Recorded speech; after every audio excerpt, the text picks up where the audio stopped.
Xiyollarim.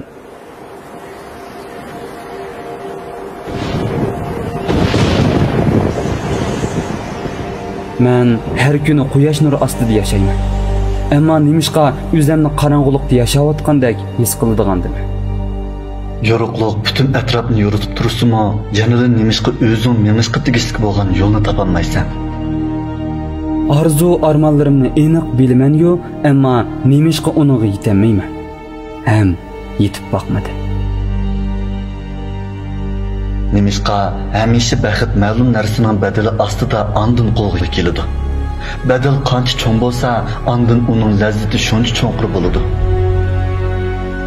Odamlar nimishqa go'zallik uchun gulni sundirib cheksiga qisishadi. Oddiy bir vaqt g'izami nurg'un uy hayvonlarining badaliga paydo bo'lgan. Shirkonni serib o'tib ketadigan yeri shuki, oltin azizlanib tash dastiladi.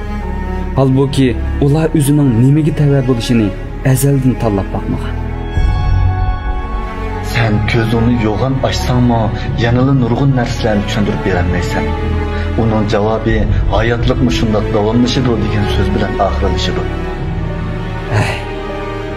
Mening nurg'un xiyollarim bor. Odamlar tamoq yemasa, qo'saq to'yg'izish uchun hech qanday narsaga ziyon yetkazmasa,